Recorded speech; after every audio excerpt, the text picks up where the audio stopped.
ഈ SIR form എന്ന് പറഞ്ഞാൽ അധികം ആൾക്കാർക്കുള്ളൊരു സംശയമാണ്. ഒരു ഫോം തരുള്ളൂ, ബാക്കിയുള്ളവരതൊക്കെ എങ്ങനെ ചെയ്യാന്നുള്ളത്.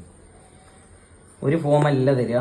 2025 വോട്ടർ പട്ടികയിലുള്ള എല്ലാവർക്കും ഇതുപോലെ 2 കോപ്പി വീതമുള്ള ഫോം തരും.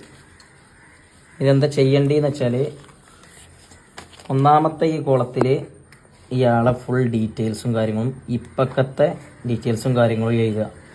ഈ വ്യക്തിക്ക് 2002 വോട്ടർ പട്ടികയിൽ പേരുണ്ടെങ്കിൽ 2002 വോട്ടർ പട്ടിക നോക്കിയിട്ട് അതിന് വേണ്ട ഡീറ്റെയിൽസും കാര്യങ്ങളും ഇവിടെ എഴുതി കൊടുക്കുക മാത്രം ചെയ്താൽ മതി. വേറെ ഒരു രേഖൻ്റെ ആവശ്യമില്ല. ഇപ്പം 2025 വോട്ടർ പട്ടികയിൽ പേരുണ്ട്, 2002 വോട്ടർ പട്ടികയിൽ പേരില്ലാത്ത ആളാണെങ്കിൽ ഇവിടെ ഫുൾ ഡീറ്റെയിൽസ് ചെയ്താൽ ഇപ്പക്കളത്തെ 2025 വോട്ടർ പട്ടിക പ്രകാരമുള്ള ഡീറ്റെയിൽസ് ചെയ്താൽ. ഇവിടെ ഈ വ്യക്തിക്ക് വോട്ടില്ലാത്തതുകൊണ്ട് ഇവിടെ ഒന്നും എഴുതരുത്. 2002 വോട്ടില്ലാത്തതുകൊണ്ട് 2002 വോട്ടില്ലാത്ത ആളുകൾ ഇവിടെയാണ് പൂരിപ്പിക്കേണ്ടത്.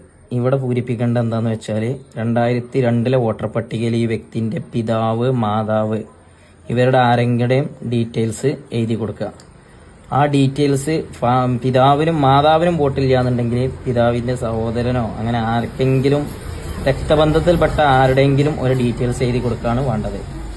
പിന്നെ കെട്ടിക്കൊണ്ടുവന്ന സ്ത്രീകളുണ്ടാവും, മരുമക്കളെ, ഓരതും അതുപോലെ ഇവിടെ ഓലപ്പത്തെ ഡീറ്റെയിൽസ് ചെയ്താൽ 2002 വോട്ട് ഉണ്ടാവില്ല. അവിടെ ഒന്നും എഴുതരുത്.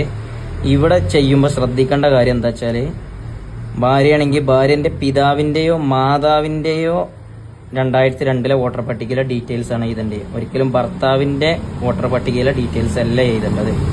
ഇത്രയും എഴുതി പൂരിപ്പിച്ചാൽ മാത്രം മതി. 2025 വോട്ടില്ലാത്തുള്ള വോട്ട് ചേർക്കലും കാര്യങ്ങളൊക്കെ പിന്നീടാണ് വരിക.